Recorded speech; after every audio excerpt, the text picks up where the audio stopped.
Дэлхийн монголчуудын ийм жил радио 88.3-ыг сонсож байгаа сонсогч танд баярлалаа. 7 хоног бүрийн 5-аас баасан гарагт 9 цаг 10 минутанд танд хүрдэг Яманы махыг халуун дээр нөрөөтэй Hot Topics нэвтрүүлэг эхлэхэд бэлэн болсон байна. За Hot Topics нэвтрүүлгийг 3 дугаар студиэс Царай муутай Ари, за хаш муутай Ари нар хамтран хүргэдэг. За найруулагчаар бол Борхүүгийн Чанбат нар ажиллаж байна. Яг одоо Улаанбаатар 9 цаг 12 минут болсон байна. Манай Hot Topics нэвтрүүлэгтээ Joy of Sharing Love яриатай Morinaga Dars шоколад, Япон шоколад, за мөн ZT Blade A75 одоо Better for All гэсэн үрэтэйгээр хамтран ажиллаж байна. Өглөөний мэнд арай сайхан амарсан уу? Өглөөний мэнд сайхан амарлаа, сайхан амруу. Сайхан амарсан. Зя Hot Topics нэвтрүүлэг л мэдээж хэрэг дэлхийд даяар хамгийн их хэрэлттэй байгаа, хамгийн их хүмүүсийн анхаарлыг татж байгаа сэдвүүдийг үлгэж аваад ярьдаг ийм нэвтрүүлэг байгаа. За бид хоёр бол Google Trend-ээр дандаа ашиглаж ер нь хаана ямар сэдв хүмүүсийн анхаарлыг татаад байна. Ер нь бас ямар нэг мэдээлэлээс бас хоцорчихгүй байх бас их давуу талтай юм лээ. Яг энэ хөдөлж эхэлснээс хойш дэлхийд их юу болж байгааг бадчихлээ шүү дээ. Өчигдөр найзтай суусан чинь бас нөгөө хит их ажилтаа хараа хүмүүс ингээ хоцорчдаг шүү дээ. Зеленский Трамп яасан гэнэ бүгдийг нөрөг бадчихлээ шүү дээ. Ярьж өгч гэнэ өөр. Ярьж өгч ингэсэн тэгсэн тэр чинь тиймээс. Үйл явдлын дистараллын дагуу бүх мэдээллийг хүргээлье. За ийм байгаа дээр Google Trend дээр бол бид хоёр хамгийн сүүлийн 24 цагаар хамгийн өндөр хайлттай байгаа мэдээллүүдийг сонгож аваад ярьдаг. Эхний мэдээлэл аш мотлоо. За баярлалаа Царай муутай. За эхний мэдээлэл энэ их сонирхолтой мэдээлэл гарч ирсэн. Би энэ Paris Jackson гэдэг нэр түрүүн тренд дээр орж ирлээ. Би ядгаад нөгөө өглөө ирээд нөгөө баахан улсуудын трендийг ухацсан чи яг аль улсаас барьж авснаа сая буцаага хайгаад олсонгүй ер нь бол мартчихлаа. Тэгээд би нэг Их Британь дээр тренд дээр байсан болов уу гэж их таамаглаж байна. Ягаад тэгэхээр Америк нэгдсэн улсад өнөөдөр нөгөө үндэсний хөл бөмбөгийнх нь одоо лигийн чөлөөт агентууд буюу одоо чөлөөт тамирчдын 8 иш тийшээ болоод битүү тамирчдын нэр битүү байлээ.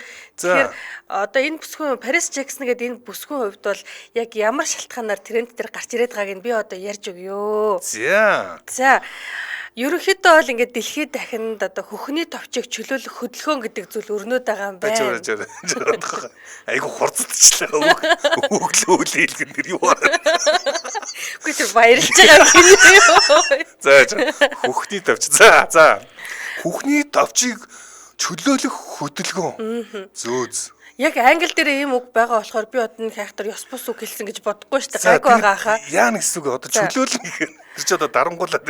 За одоо манай найруулагч удахгүй зураг нөх бах. Paris Jackson гэдэг энэ одоо яг энэ гараад байгаа энэ зураг дээр гарч байгаа бүсгүй маань өөрөө алдарт попын хаан Michael Jackson-ы охин, цорын ганц охин. Энэ жил 26 настай модель загвар өмсөж явдаг энэ бүсгүй. Энд чинь нөгөө хинээс нь Elvis Presley-гийн биш үү? Биш. Өөрөө ээжтэй. Өөр ээжтэй. Debbie хин блэ? Debbie Rowe билүү? Тим нэртэй ээжтэй ах шүү. Гэтэ Paris Jackson гэж сонсонготлын амар алдартай хүмүүс мэдчих юм.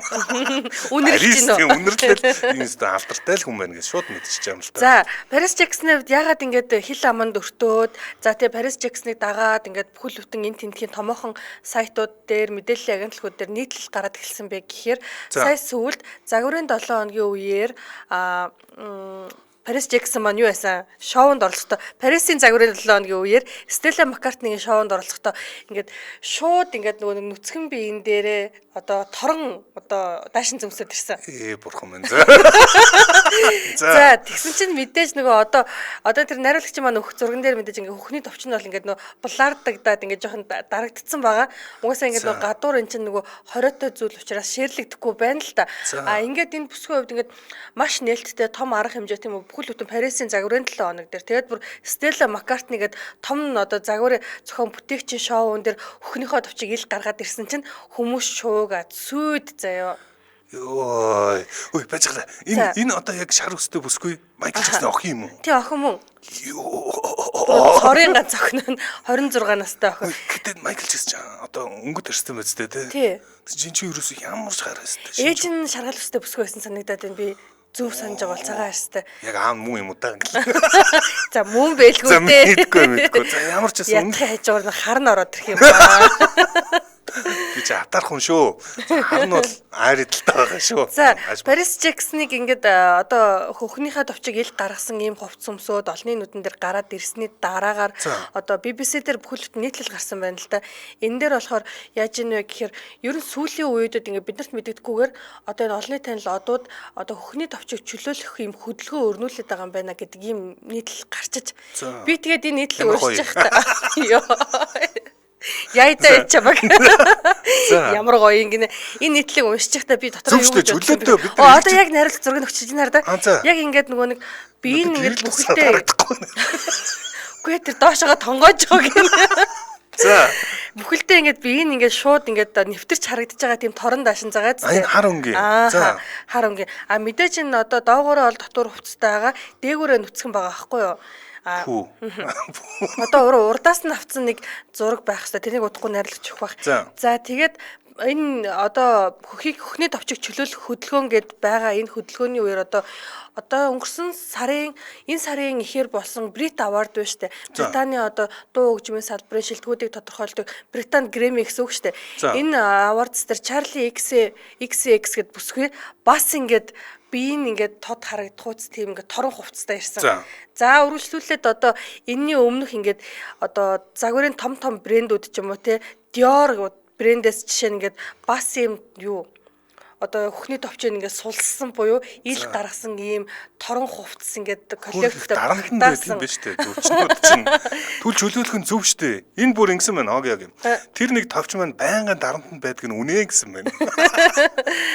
Тэгээд одоо юу хиймдээ энэ бүсгүй хувьд одоо ингээд олны өмнө ингээд энэ нүцгэн шахуу ингээд торон хувцастай гарч ирснээр хүмүүсийн анхаарлыг нэгдүгээртээ эхлээд бол татлаа. Хоёрдугаарт ингээд Paris Jackson-ийн энэ хувцлалт нь явандаа ингээд яг юм хөхний товчиг чөлөөлөх хөдөлгөөн өрнөд байгаа юм байна. TikTok дээр чинь ингээд бүсгүйчүүд одоо хөгчнөөс татгалзаад байгаа юм байна ч гэдэм юм уу тий. Иймэрхүү ингээд хөдөлгөөнүүд өрнөд BBC дээр хүртэл бүхэл бүтэн уртаа нийтлэл гарцсан байна гэхээр энэ бас нэлээд одоо эрчийг аваад байгаа сэдв болоод байна л да. За би энэ талаар аригаас арай залуу юм байна. Йоо. Гэхдээ зүгээр сүүлд ингээд илүү сайн анзаардаг юм уу яашаа. Сүүлийн үеийн ингээд хүүхдүүд яг тийм болцсон надад санагдсан шүү. Ингээд одоо ингээд хавар цаг болж байгаа дулаан болонгууд сүүлийн хүүхдүүд левчиг зүйдгэн дагалцсан юм бэлээ. Би ингээд миний хувьд шок байсан байхгүй. Хүү эднес чи ингээд болдгоо юм уу гэдэг ингээд хараад байсан. Тэгээд миний ойлгожоор яг энэ нөгөө хөхний товчиг чөлөөлөх хөдөлгөөн гэдэг бол дэлхийд даяар ялангуяа залуу үеийнхэнд маш их одоо дэлгэрч байгаа. Ер нь левчигнээс татгалзаж эхэлж байгаа юм шиг байлээ. Би тэгж ойлгосон шүү. Их түгээмэл болсон байлээ. Манай үед бол ер нь бол тийм байгаагүй шүү дээ. Манайх чи их тийм зөв тавилтай. Танай дээр үеийнх одоо ямар хөө байсан бол тоо. Бүгд левчиг юмсан. Одоо найрлагч яг энэ зургийн тал өгсөн байна. Жохон доошлуулад энэ ариуг нь харуулчихсан. За тэгэж энэ хаагаад сургууд энэ. Би дүүнэл тавиад байгаа. Би шинжлэх ухааны үднээс улс төрийн үднээс гоё зөвлөж хэлнэ. За ингэсэн байна. Хэрсэн өгч суураа. Би левчиг зүөх дургүй гэсэн байна. Тэгээд ядраагаад байдаг юм аа. Хөхний толгой хэсэгтээ тусгай силикон наадаг гэсэн байна. Тэгээд энэ одоо наалт наахгүйгээр бүр одоо ингээд нимгэн хувц өмсөнгүү те. Дээрээс нь ингээд одоо юу левчиггүйгээр бүсгүүчид ингээд явдаг болж байгаа. Тэгээд тэр нь ингээд чөлөөтэй баймаар байна гэдгийг илэрхийлээд байгаа гэж ойлгосон юм. За манайхаа юу юм бэ шүү.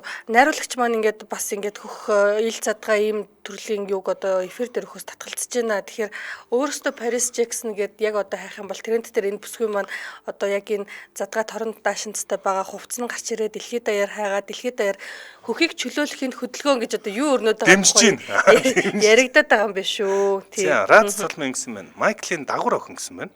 За Paris Jackson-ыг 3 хүүхдүүдгээ бүгд Майклих биш гэхдээ овгийг нь авсан байдаг юм байна. Энэ одоо Paris Jackson бол энэ дуулж молдог уу? Одоо юугаар би бол загвар өмсөгчдөг нь бол мэдээд байна. Загвар өмсөгч тийм байна. Ялтч ингээд загвар өмсөгчийг ер нь бол зүгээр яхав шууд л хэлчихэд тасарсан амт биш үү ер нь бол тийм. Үсгэлэнтэй бүсгүй ялтч үү те. Тийм байна. За хамтран ажиллагчаа бүгдээрээ танилцуулна. Joy of Sharing Love яриатай.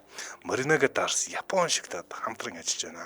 Тэр хүнтийн дуг нь харагдаж байна. За Marinaga брендing Dars бол Японд маш их алдартай хайраар дүүрэн шоколад. Тэгээд одоо хайраа хуваалцахын зол жаргалаа гэдэг байгаа шүү дээ. Dars шоколад нь жижиг хэсгүүдэд хуваагдсан байдаг болохоор хайртай дотны хүмүүстэйгээ хуваалцах боломжтой.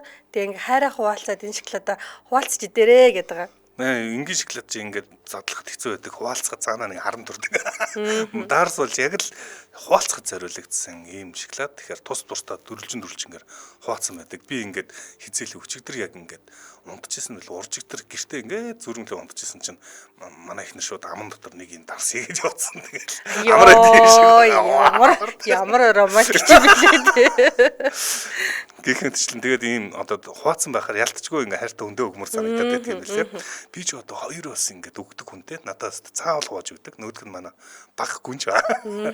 Тэгээд гэхмэтчлэн ийм хүмүүс хайртай хүмүүстэйгээс хуваалцаад үнэхээр ийм гоё савлгаатай. Дээрс нь амд нь бол бүр тасалцсан юм билээ шүү дээ. Энд ерөөс амд ороод шууд хайлт юм билээ. Тусгай жороор бэлтгэсэн болохоор аманд ороод бүр яалтчгүй хайлна. Гэхдээ хамгийн сон гаранд барихад тэгэж ингээд нялцхан чайлахгүй ирнэ. Аманд ороод хайлчаад байгаа нь би бүр ингээд энэ одоо нөгөө нэг алхимч гэдэг ном шиг санагдаад байгаа байхгүй. Нууц нь юу нэ гэдэг. Харин тийггүй тэр японуудыг янз хийж нэг юм хийхдээ янз хийдэг. Амд нь ч гоё одоо савлгаанч гоё, хэлбэрнч гоё юм. За ийм одоо амттай байдаг 30 гаруй жилийн түүхтэй юм брэнд байгаа. 93 оноос хойш борлуулагдж байгаа юм байна. За тэгээд супермаркет болон ая тухтай дэлгүүр CUG25-аас худалдаж авах боломжтой шүү. Marinaga Dars гэдэг нэрийн тогтоогод аваарай. За манай нэвтрүүлэгтээ Joy of Sharing Love-тэй Marinaga Dars хамтран ажиллаа. Баярлалаа. Баярлалаа. За Hotopix нэвтрүүлэг үргэлжилж байна. За Hotopix нэвтрүүлгийн дараагийн сэдв Америк нэгдсэн улсад тренд болсон нэгэн хайлт байгаа. За энэ бол ханта вирус гэдэг хайлт байна. За ханта вирус гэдэг хайлт сүүлийн ялангуяа өчигдөр 2-3 хоногийн бүр нийт одоо хайлтаар бол нэлээд дээгүүр орж ирсэн ийм хайлттай юм вирус гараад ирв яасан бэ гэсэн чинь энэ бидний өмнө нь Hotopix-оор ярьжсэн сэдвтэй холбоотой болж таарсан. За бүгдээрээ санаж байгаад Gene Hackman. За ярьжсэн. Gene Hackman гэдэг 93 настай илүү те. Тийм нэг жүжигчин гэртээ нас ороод хажууд нь ихнэр нас ороод бас нохоо нас орсон байсан. Нохоо нас орсон. Учир битүүлгээр. Маш учир битүүлэг. За тэр болгоны нууц нь тайлэгдсан байна. За ашгүй тайлэгдсэн чи одоо нэг яатсан юм шиг л бид нар чинь зүгээр ингээл төсөөлөх маш задаад төсөөлж юм билээ. Хайраас болоод тэгээд хайраас кино зохиол хийсэн чинь ханта вирус гэдэг гол одоо хэргийн эзэн болж таарсан. За тэгээд ханта вирустай холбоотой байх нь Бетси Аракава гэдэг одоо Оскарын эзэн Gene Hackman гэдэг энэ одоо том жүжигчний ихнэр бүсгүй нь яасан бэхээр ханта вирусоос болж нас орсон тогтогдсон байна. За ханта вирус гэдэг нь бол маш ховор юм байна. Гэхдээ яадаг вэ гэхээр юунуудаас энэ ханта вирустай хулган одоо зурам ийм мэрэгч төрлийн амьтдаас халдварладаг юм байна. За энэ хүнд тусах нь бол маш ховор байдаг. Гэхдээ хаяа тусдаг. Тэр тусмаа энэ Бетси Аракава ийм ховор одоо вирусаар өвдсөн болж тараад байна л да. За энэ одоо яадаг вэ гэхээр ханта вирус одоо ийм яг ханиачиг байдлаар ийм амьсгалын замыг боогдуулах, амьсгалын замыг хүндрэлд оруулж агаад ингээд маш хэцүү амьд хүрдэг ийм аюултай вирус юм байна. Тэгэд яасан бэ гэхээр эн чинь ингэсэн штэ. Нөгөө Бетси Аракава хамаг юм ингээд илүү төрүүлээд нас орсон байх магадaltaй байна. Тэгээд одоо нөгөө үгэршсэн гэх юм уу усан дотор удаан байж баан дотор нас орсон байсан. Ингээд төрүүлж нас орсон тодорхойлсон. Тэр нь ханта вирусоос болсон байна. Ханта вирусаар өвдсөн хүн 38% нь нас ордог гинэ. Бүр маш хорон.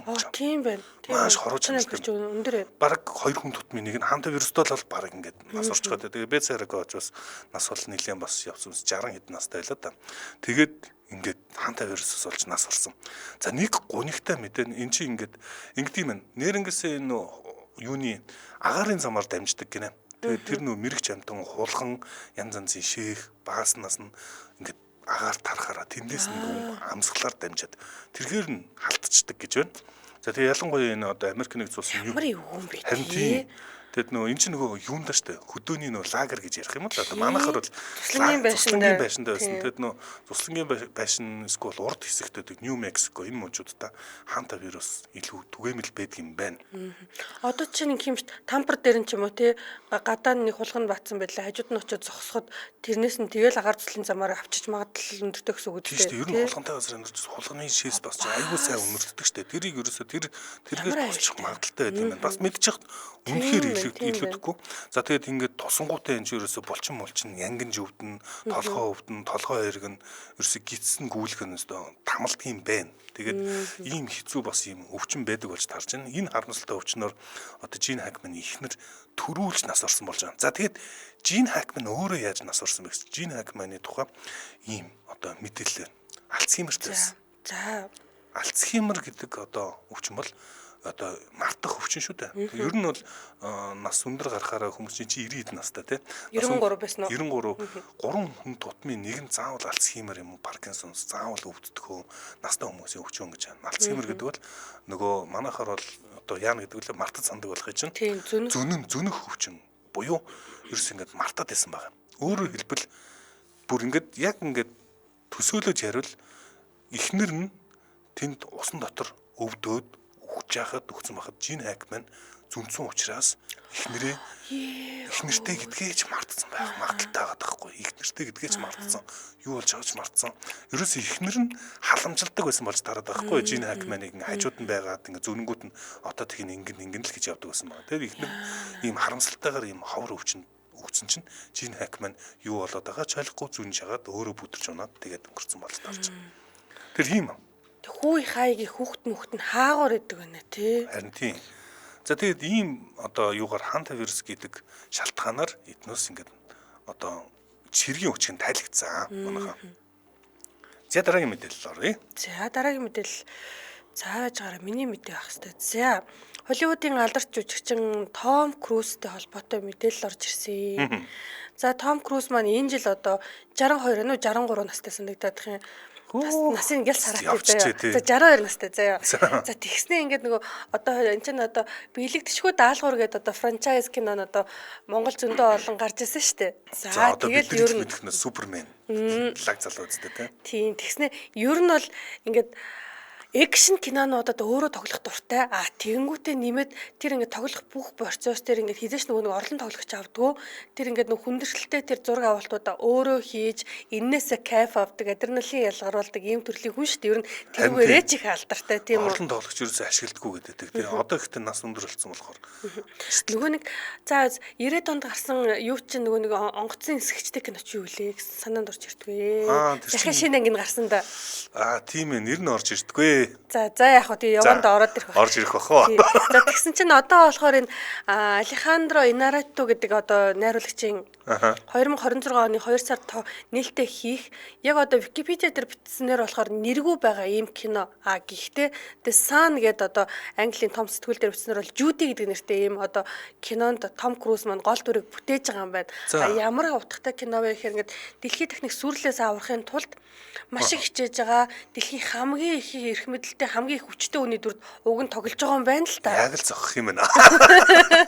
Мэдгүй над ягаад ч шууд Elon Musk гэдэг үг орж ирсэн шүү дээ. Сүүлийн үед л юм болчиход байгаа. Уг нь бол Том Круз л дээ. За тэгээд ийм дүр бүтээж байгаа. За зураг авалтын хувьд сүүлийн 2 сарын турш үргэлжилжсэн чинь Том Круз хөл болон арцгны ясанда маш хүнд гэмтэл аваад эмнэлэгт хэвтсэн гэдэг мэдээлэл цацагдсан. Том Крузийн нэр яг одоогоор Их Британд болон Америкт бол тренд дээр ороод ирсэн явж илээ. Тэгэхээр ингээд одоо экшн кинонд одоо мундаг тоглодог тийм үү ерөөсөө огт нөө юу авдггүй орлон тоглогч авдггүй ийм жүжигчний хувьд ингээд хүнд гэмтэн гэдэг бол бас нэлээ юу гэж байгаа байхгүй юу одоо карьерт нөлөөлөх хэмжээний ховор мэдээлэл яа тэгэхээр 2018 онд Mission Impossible Fallout гэдэг кинон дээрээ одоо юугаад өндрөөс үсэрж хагаад унахта шагаагаа угалсан гэж байгаа юм. Йоо, шагаагаа одоо хугална гэдэг чинь юу гсэн ч ямар айж ичдэггүй юм бэ? Үгүй би бол аминдаа аюу хайртай хүн болохоор хизээч тэгж юм хүмүүст үсрэхгүй. Надад тэр адреналин ямар ч хамаагүй. Тэгсэн чи одоо энэ хүн ч одоо ийм юмараа тижээгддэг болохоор ёо энэ найрлагчд амар юунуудыг хүцсэн биш тэр. Ер нь лаг те яг ингээд онгоцны гадаа онгоцоосоо барьсан нисчин гэж одоо юу гсэн үг юм бэ надаа. Сүртэй юм аа. За дэмжээ ажиллагчаас танилцуулах юм. Манай Hot Topics нэвтрүүлгийг National Life дэмжээ ажиллаж байна.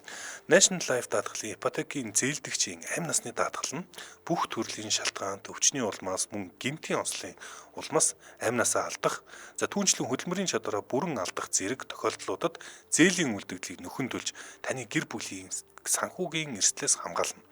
Утасны дугаар нь 70.3366 70.3366 манай Hot Topics нэвтрүүлгийг National Life дэмжин ажиллаа. Баярлалаа. Баярлаа. За манайхан нөгөө киноны нэрийг биччихээ. Хоёр хөгшин толгойд орж ирээгүй нэр. Top Gun гинэ. Top Gun.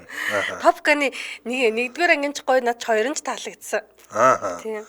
Би тухайн үед одоо 90 оны ихээр л үзчихсэн юм шиг юу болдгийг ч мартчихжээ. Тэгээд Top Gun тоглохын тулд би яг Top Gun гэсэн бэ гэхээр өмнө нэг уншсан юм дээр Top Gun тоглохын тулд нисгэгч болсон гэж байгаа байхгүй юу? Бүр ингээд тий албан ёсны ингээд одоо нисэх эрхийн одоо зөвшөөрөлтөд одоо жолооны эрх авна гэдэг шиг нисгэгчийн эрхээ авсан тийм юм баггүй юу? Би тэрнийг ярих гэж киногийн сонсон. Гэтэ би жоох ингээд нэмээд муулчих. Наад чи саентологийн хүчтэй. Аяа. Саентолог гэдэг нэг шинжлэх юу юм шашны нэг шинэ урсгал агаад байдаг тий. Бүр үнэхээр сонирхолтой дээ. Саентологоор Том Круз жалдардаг шүү дээ. Саентологийн нэг гишүүн гэж явдаг баг тий. За тэгээд нэг ячтай. X ихнэр Кэти Холмсыгаа Саентологт оруулсан гэл ихнэр нь гарсан гэл бөө шууган бас нилээсэг. Гаж урсгал юм уу? Эсвэл нийлж яваад бас янз янзын тийм сонин зан үйл хийгээд гэдэг юм уу те. Бөө мэд. Бас нэг яг таал мэд. За би зүгээр ингээ баримжаалж чадна хэлчих. За ямар ч гэсэн саентолог гэдэг бас хил амд өртөөд байдаг юм шашны урсгалаа. Шашин гэхэд ч бас хэцүү. Гэхдээ өөрөөсөө бол аль биесноор шашин гэдэг юугаа авцсан юм бэлээ. Тодорхойлт авцсан. Энэ нас агсан хүн өөрийнхөө физиологийн онцлогийг бас анхаарч үзэхгүй бол болохгүй л дээ. Круз хахад хэлж сануулах юмсан гинэ. Одоо нөгөө үе мөчний бэлтмэлтэй кальций аваад бараг шуунаа уугаад явахгүй бол одоо тэгээд тийм глюкозамин уу гэж хэлхийн сан. Тийм бэ. Зя дараагийн мэдээлэл рүүгээ бүгдээрээ орно. Оросын холбооны улсад Петросян гэдэг хайлт тэргүүлж эхэлсэн байлээ. Петросян гэдэг бол за би одоо яг хідэн хайлт байгааг нь хараад байгаа. Петросян гэдэг бол Оросын холбооны улсад бол маш том нэрээ. За энэ бол нөгөө инедмийн одоо юуны те одоо хөтлөгч гэх юм уу? Инедмийн бас янз алдартай юм хөтлөгч. Хараад таних болов уу? За ер нь хараад таних байгаа юм царай нь болохоор нэлийн тийм одоо юу ийм нүдэн тулах юм гэх юм уу 10-аас нэг инээд хөлмөр юм шиг энээсийн юм царайтай ийм хүн байдаг. За энэ гэсэн ч яасан бэхээр энэ жил 79 настай байгаа юм байна Петросян. Тэгэд 3 сарын 8-нд эмэгтэйчүүдийн баяраар маш түргэн тусламж аваад яаралтай сэхэн амьдруулахлаа явуулсан гэсэн юм мэдээ байгаа даа. Өөрөөр хэлбэл нас орох төгсөн юм байл та хэрвээ нас орчвол эн чинь одоо том мэдээ болох гэсэн. Гэхдээ хараахан нас ороогүй. За тэгэд гинт өглөө Москвад байж байгаа 3 сарын 8-нд муудсан. Тэгээд ойр дотных нь бол эмч дуудаад тэгээд юу явуулсан гэж байгаа. Тэгсэн чинь хүмүүс одоо ихнэр нь бол залуу ихнэртэй юм байна Петросян чинь. Татьяна Бурхунова гэж ийм одоо ихнэртэй энэ ихнэр нь бол тийм амар сүртэй бол юм болоогүй. Энэ бол тийм хүмүүсийн гадуур цуураад байгаа шиг ийм юу сэргэн амьдруулах бол ороогүй. Тэр ямар ч байсан имлэглөө бол хүргэгдсэн бол үнэ гэж байгаа юм. За тэгсэн чинь энэ одоо яг ньюс цэг рүүдээр Петросяныг үлгэж аваад шал өөр нөгөө энэ Петросянтай холбоотой энэ анхаарлын төвж ягаад Петросян их ороод байсныг дэлгэрүүлээд бичсэн байгаа. За энэ одоо яг ихнэр нь бол Татьяна Бурхунова гэдэг энэ ихнэр нь би албан ёсоор энэ мэдээлэл одоо орос юу орцчуудад Евгений Петросян бол зүгээр тийм одоо аимшигтай тийм нөхцөл байгаагүй гэдгийг худлаа гэдгийг албан ёсоор мэдээлмээр байна гэсэн энэ ихнэр нь нэг юм өргөжлүүлээд биднэрийтэй холбоотой янз янзын ховж дуусаасаа гэж хүрч байна гэж хэлсэн юм байна. За асуулт байна л да. За юу Петросян гэдэг энэ хүн одоо энэ муудаад имлэгт хүргэгдсэн. Дараа нь ингээд нөгөө нэг шар эвлүүд дээр нь залуу их нарийнхаа дарамтанд байсан гэсэн мэдээлэл цэцэгдсэн юм уу? Үгүй. За одоо тэр нь ингээд одоо яг тэр хэсэг нь гарч байна. За энэ одоо зургаар харуулж байгаа залуу их нар нь Петросян бол 80 одоо дөгч байгаа. Залуу их нар нь бол 34-тэй юм байна. Энэ хоёр хүүхэдтэй. За тэгсэн чинь Петросян яасан бэ гэхээр ингэсэн байна. Энд чи бөөн хэрүүл ингээ олон нийтэд ил болцсон юм байна.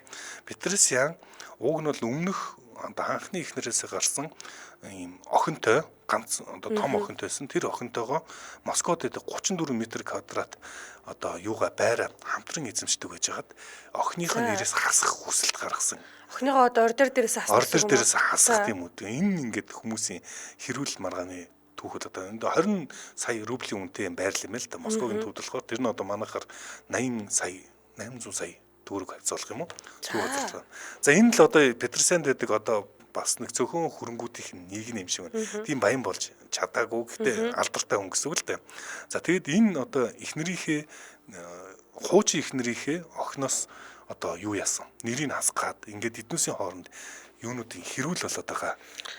Өмч булаацалцсан хэрүүл юм. Өмч булаацалцсан хэрүүл болоод байгаа юм байна л та. За тэгэд энэ одоо юу гэж одоо энэтэй холбоотой мэдээлэлээр ньюсруудаар юу гэж хэлсэн бэхээр инэдмийн жүжигчний одоо яг амьдарч байгаа газар нь хэрвээ охин нь өөр амьдраагүй бол Петросян буюу инэдмийн жүжигчэнд илүү давуу талтай гэж одоо шүүхээс мэдэгдсэн юм байна. Өөрөөр хэлбэл охин нь бол аль хэдийн Америк гаргаж явцсан. Тэгээ охин нь энэ аавтайгаа байрал булаацалтаад байгаа. Тэр нь тэгээд олон нийтэд дийл болчоод ингээд яаж нээж ин л гэж яриад байна. За тэгээд яагаад ингээ хүмүүс сонирхоод ангисч ер нь энэ одоо шинэ ихнэр Татьяна Брухунова гэдэг нь болохоор нэлийн ууг нь бол анхандаа одоо Петросяны туслагч нь байсан. 24 наснда туслагчаар ажиллаж хагаад энэ хоёр үерхэж эхлээд одоо ингээд 33 жилийн турш гэрэлтэй энэ охины төлөө цуцлаад тэгээд ингээд суусан юм жоохон тийм хүмүүсийн хил ам татлаад байдаг л харилцаа байна л да. Тэгээд энэ Брухунов ч өөрөө эхнэрээс нь салгаж аваа суудсан шулам юм байна шүү дээ. Шулам тийм 24 настай байхдаа 70 хэд дөхж байгаа энэ хүнийг аваад суудсан хүн байгаа байхгүй юу. Тэгсэн чинь хин одоо Петросян бол үнэндээ бас тийм мөнгөтэй байж таараагүй. Тэгээ баг ямар сандал охинтойгоо байраа булаацалтаад байгаа ийм нөхцөлтэй байгаа. Бурхан өөрөө бас ийм хил амд орчоод идэв юм. Юу гэж хэлсэн бэхээр би ингээд одоо ньюсруудаар гарсан мэдээлэлээр шүү. Энэ Биркен гэдэг цүнхийг бол ер нь бол авах тийм чадвартай хүн бол бараг бол байхгүй өөрөө зүг юм шиг. Тэгэд хүмүүсийн өмнөөс ингээд хуурамч эсвэл дөөрөө эмнэлгийн өмсгөж явж байгааг нь харахаар өмнөөс нь хичээд байдгийг. Гэх мэтчлэн одоо нэг ийм байдлаар одоо хүмүүсийн анхаарлыг татдаг ингээд би бол өөрөө авч болж чадахгүй байгаа гэдгийг хэлж байгаа юм уу. Тэгээд бусад залуу охтод ийм зүгээд ингээд дөөрөмөл зүгэх ямар шаардлагатай ч гэдэг юм уу. Ийм хил ам татлаад байдаг ийм бүсгүй юм байна. Бурхунова гэдэг нь. Биркен ч одоо $10,000 үнэтэй зүг үсттэй. Тийм тэгэл одоо дөөрөмлүүдийг одоо зүгөөд идэг хүмүүсийг л буруутгаад байдаг юм байна л да. За дараагийн мэдээлэл рүү бүгд орцгоё.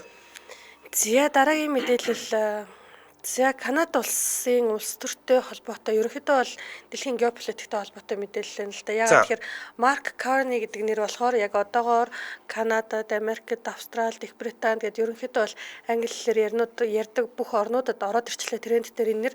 Яг түрүү найруулагч түрүү Америкийн нөгөө трендийг харуулж хад тренд дээр бараг нэг тавьжнаа, хоёр тавьжнаа одоо болохоор. За тийм билээ. Нэмэгдээ сүүлийн яг хэдэн цагийн дотор бүр нэмэгдээд яг одоо одоо буцалж байгаа юм байна те.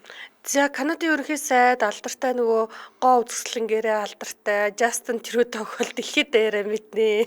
Тийм гоо үзэсгэлэнгээр алдартай юм уу? Тэр хүний чинь гоо үзэсгэлэнгээрээ алдартай хүн Канадын ерөнхий сайд болчлоо гэж маш их шуугж исэн юм аа. Тухайн үед тэр чинь 16 он байсан сайн чинь ийхүү одоо төрдөө ч одоо 16-аас 25 үед чинь 9 жил бүгдийг иргэн дамнсан, иргэн одоо эзэнсэн гэж хэлж болно. Канадад байсан тийм хүн байгаад байна те. Тэгэхээр одоо Трюдогийн одоо оронд Канадын либерал намын удирдагчаар одоо дараагаар Марк Карни гэдэг энэ хүн сонгогдсон. Тэгэхээр магадгүй энэ хүн заяа дараагийн Канадын ерөнхий сайд болох буюу Дональд Трамптай ингээд нүүр тулах хүн болчлоо гэдэг энэ мэдээлэл цацагдаад за ингээд шуугаад байна. За би одоо процессыг нэрж байгаа заяа. Марк Карни либерал намын дарга болонгуудаа шууд ерөнхий сайд болох боломжгүй. Ягаад тэгэхээр одоо энэ Канада улсад улс төрийн хоёр ч сонгуул явагдах ёстой парламентын сонгуул. Парламентын сонгуульда хэрвээ либерал нам одоо өрсөлдөгч төр консерватив намтайгаа тийм үү өрсөлд өөд олонх болж чадах юм бол Марк Карни ерөнхий сайд болно. Гэхдээ консерватив намын хувьд яг одоор Канадын улс төр дээр болохоор хамгийн рейтинг илүү өндөртөө яваад байна л да. Ягаад тэгэхээр Трюдогийн засгийн газар өөрөө Дональд Трамптай ингээд харилцахад ингээд нөгөө тэгш бус байсаар хагаад рейтинг нь их унсан гэдэг ийм мэдээллийг CNN бичсэн байлээ. Тэгэхээр хэрвээ Марк Карни гараад ирэх юм бол Дональд Трамптай одоо яг одоо үүсээд байгаа тийм үү. Трамп ч одоо тийм үү Канадыг хууль бус цагаачлалыг Америк нэгдсэн улс руу их оруулж ирж байна. Тэгээд нэмээд манай ингээд нөгөө хилийн бүсийг давуулаад одоо маш одоо хортой хар тамхины бодисыг одоо оруулж ирж байна. Би нэрийг хэлээд яг оруулж ирж байна гэж буруутгасан. Үүн дээр нэмээд Канадыг 51 дахь мужаа болгоно гэж мэдэгдсэн. За нэмээд Канадын импортын бранд дээр хасар өндөр тариф тогтооно гэж мэдэгдэд энэ бүхэнд Марк Карни ямар байр суурь баримтлах юм бэ гэдэг ийм одоо яриагдаад энэ хүний хэрвээ ерөнхий сайд болвол хэрвээ парламентын сонгуульд одоо либерал нам олох болж чадах юм бол энэ хүн ерөнхий сайд болоод юу хийж чадах юм бэ гэдэг ингээд одоо яриа ингээд гараад ирлээ л да. Тэгэнгүүт одоо өрсөлдөгч консерватив намын зай байж байгаараа Пьер Пуливер одоо би зөв уншиж байна. Полив. Гэхдээ би яг өглөөд энийг яг яаж унших юм болоо гэж үзсэн юм аа тэгсэн чинь Полив гэнэ. Хамтаа ингээд нэвтрүүлэг хөтлөхөөр будаг урсчих юм. Инээсээр хагаад. За консерватив намын ингээд одоо удирдагч одоо тэр Пьер Полив. За энэ хүн болохоор Марк Карниг одоо Дональд Трамптай ингээд өрсөлдөж чадах тийм одоо юу хин амбицтай, харизмтай улс төрч байх чадамжгүй гэдэг ийм мэдээлэл хийсэн юм байна. Энэ нь бол нөгөө Канадын дотоод улс төрдөл ажиллаж исэн өөр гадагшаа гарсан тийм туршлагагүй тийм улс төрч юм билээ шүү дээ. Дотроо тэгээ том энэ Марк Карни буруу санааг бол ийм маш хэцүү үед 2 банкнд ажиллаж исэн ийм хүн юм билээ шүү дээ. Одоо 8 оны хямралын үед гэсэн үг үү? 8 оны хямралын үед Канадын банкны захирлаар нь ажиллаж исэн. За сүүлд Английн банкны бас маш хэцүү Brexit-ийн үед бас маш хэцүү цаг үед одоо ийм 2 том банкыг ингээд авч гарсан. Тийм хүн юм билээ. Гэхдээ улс төрийн ямар ч туршлага байхгүй. Энэ тойлогдчихсэн тийм туршлага байхгүй. Марк Карни тэгээд өөрөө ингээд дан одоо бизнес юм санхүүгийн салбараар ингээд явцсан ийм хүн юм билээ. Тэгээд би зүгээр ингээд Марк Карни өчигдөр Justin Trudeau-гийн ингээд уйлж байгаа ярилцлага нэлээ. За ингээд би Канадын ард түмэндээ үйлчлэхэд үнэхээр нэр төрийн хэрэг байлаа. Би өдөр болгоно Канадын ард түмний төлөө зориулсан гэл манай Trudeau ярьж лээ л дээ. Гэхдээ Trudeau бол одоо бодлого нь бол дандаа юм зүүн талын бодлого юу, халамжийн бодлого, ийм олон нийтийг хамруулсан байх ийм бодлого баримталсан. Юун дээр ялагдсан бэ гэхээр Канадууд одоо юун дээр хамгийн их гол асуудал байгаа гэхээр Канад хүмүүсийн орлого тэгж сайн үүсч чадахгүй гэтэл амьдралын хүртэнд бүр ингээд дийлдэхгүй өндөр өссөн. Тэгээ Канадуудын би маш олон тийм бичлэгүүд нэрээ ирээлэр хаяа орж ирээд байсан. Уйлж байгаад яриад би ингээд маш том маш сайн ажил өндөр одоо цалинтай Канадад өндөр цоцогддог цалинтай ажил хийдэг мөртлөө би ингээд хоол авч чадахгүй байна. Би өлсөөд байна гэд ингээд хэцүү байдалтай. Яг гэвэл Канадын нөгөө амжиргааны хүртэнд маш өндөр болсон. Тэр тусмаа нөгөө юунд нь одоо нөгөө үл хөдлөх хөрөнгөнд нь гадны бахан мөнгө орж ирээ. Дээрэс нь цагаачд нь орж ирэнгүүт үл хөдлөх хөрөнгийн үн өсөд дагаад түрээсийн үн өсөд тэднээс чинь заавал ингээ үл хөдлөх эзэмшдэггүй юм байна шүү дээ. Байр маяараа үзэмшгүй зүгээр ингээ түрээсээр амьдардаг хүмүүс түрээс нь өндөр болчихгонгууд хоолоо авч дийлэхгүй тэгээд энд үн өссөн маш хэцүү байна гэдэг. Энэ гол одоо Justin Trudeau-гийн засгийн газрын гол одоо юу легаси гэж ярьдаг да. Одоо өвн байх болов гэж хүмүүс бас яриад байгаа. Өөрөөр хэлбэл тийм сайн удирдагч биш байсан гэх юм уу? Сул байсан л гэдэг юм л та тий. Харин тийм одоо эдийн засгийн хувьд шүү дээ бодлогын хувьд тий. За хамтран ажиллагчаа танилцуулаад бүгдээ өргөжлүүлье.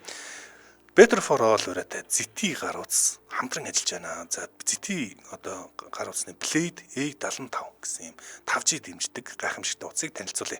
Хэрвээ та яг одоо гар утас авах гэж байгаа бол гар утас чинь хуучирчаад байгаа бол тий эсвэл нэг солиод сайжруулчмаар байгаа бол сайн камертай, сайн батарейтай утас амаар байгаа бол танд ZT брендийн 5G дэмждэг ZT Blade A75 5G гар утсыг санал болгож байна.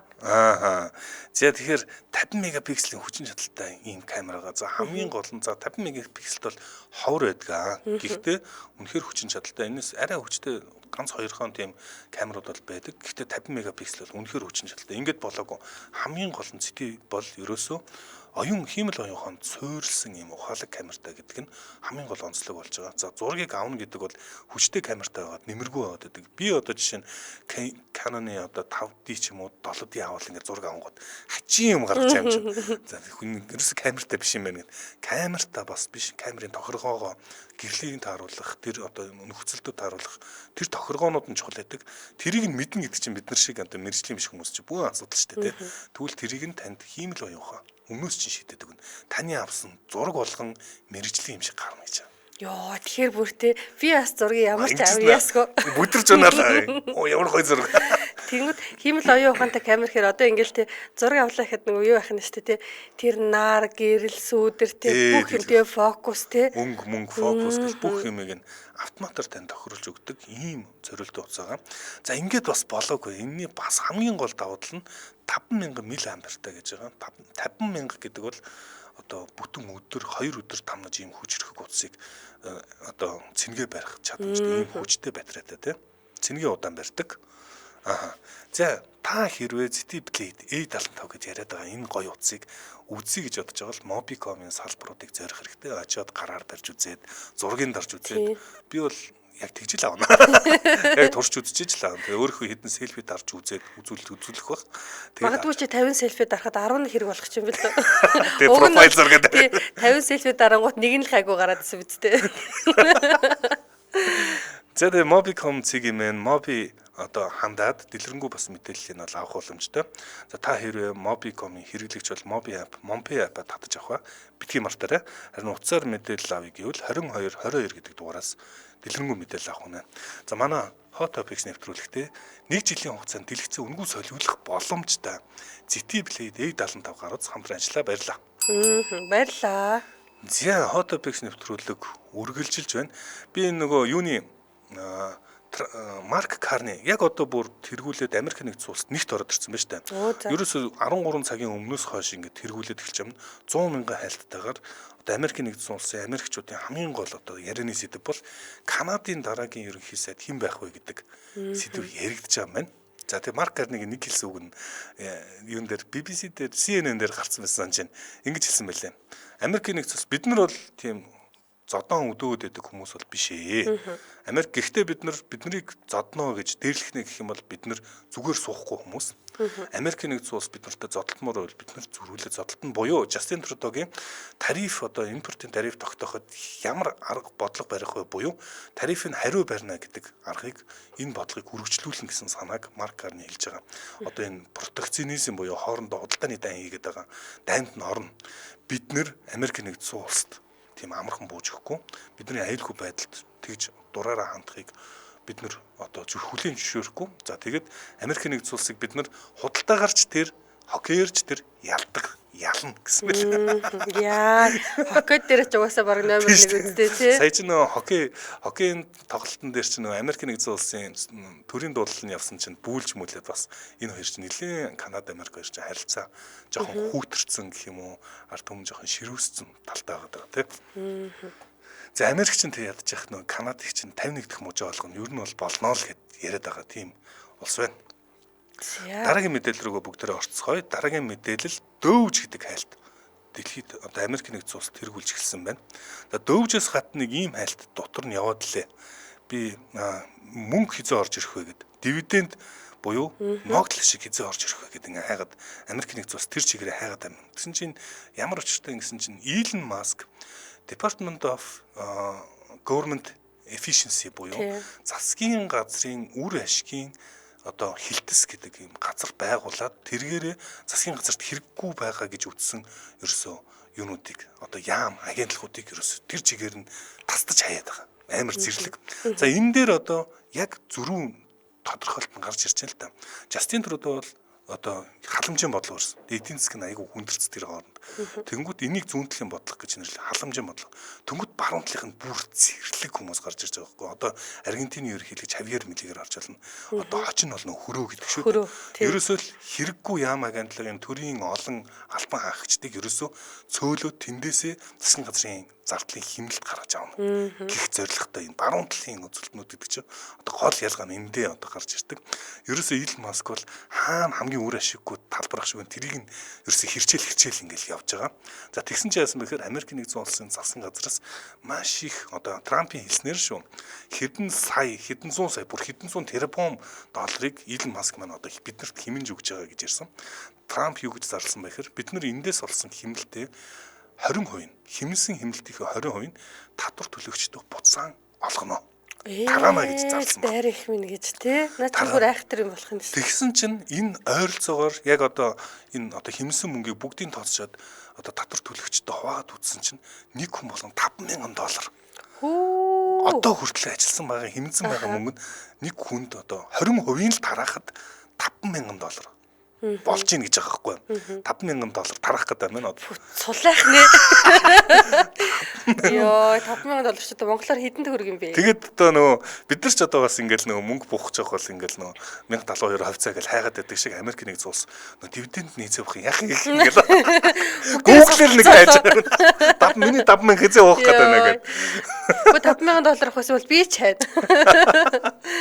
За $5,000 орж ирэх гэдэг. За энэ тал дээр бас нөгөө талаар юу гэж ярьж байгаа вэ? Буцаад ингээд хүмүүст за хэмсэн байж болно. Буцаад хүмүүст ингээд тараачаар инфляцийн асуудал хүндрэх юм биш үү гэсэн одоо мэдээлэл CNN дээр бас одоо гарсан байлээ. Ер нь бол Америкийн нэгдсэн улсын гол асуудал инфляцгаа 1-2% байдаг гэж яриад байгаа. Энэ нь одоо гарах магадaltaй шүү. Буцаад ингээд тарах бол аюултай гэдэг тэр талаас нь харсан л. Гэхдээ 1-2% гэдэг чинь одоо Монголтой харьцуулахад бол бас багал инфляц байгаа. Гэтэ хэрвээ тэгээд одоо бэлэн мөнгө тарах чи хизэнээс л болдгоо болохоор бас хэцүүлтэй. Аа. Зэрлэг юм бэ гэн. За тэгсэн чинь Омбог юм бат 18 сая төгрөг болно гэсэн байна. Дарих юм. Одоо эн чинь ингээд эн чинь засаг аваад удаагүй байгаа шүү дээ тий. Эндээс ингээд хэмнэсний юм байх юм бол цаашдаа ингээд таслаад явуул одоо яах юм байгаа юм тий. Өөр их юм болох нь шүү тий. Өөрсдийнх нь зорилго бол баг төсвийн зардлаа 50% талд нь оруулна гэж яриад байгаа. Зүгээр боломжтой юм уу? Мэдгүй. Тийм болохоор тэр энэ дайман илүү дотоо олон нийтийн арга хэмжээ USAID гэж бүх юмудаа ингээд таслаад явчихж байгаа тий. За ийхүү манай өнөөдрийн hot topics нэвтрүүлэг өндөрлөх болсон байна. Манай hot topics нэвтрүүлэгтээ Joy of Sharing Love-тэй Marinaga Dars Япон шоколад хамтран ажилласан. За мөн Better for All өрөөтэй Зэти гаруудсан A75 загвараараа хамтран ажилласан. Сонсогчдаа өргөжлүүлээд радио мэдээгээ хүлээн аваарай. 10 цаг 10 минутаас манай эфир хөгжин төвд нэвтрүүлгээр үргэлжлэх болно. За энэ гоё мэдээлэл бэлдсэн аш муутай ч гэсэн атархгүй харагдав. Баярлалаа. Хариг үнэ. Студиэс гарахгүй шиг. За баярлалаа. За баярлалаа.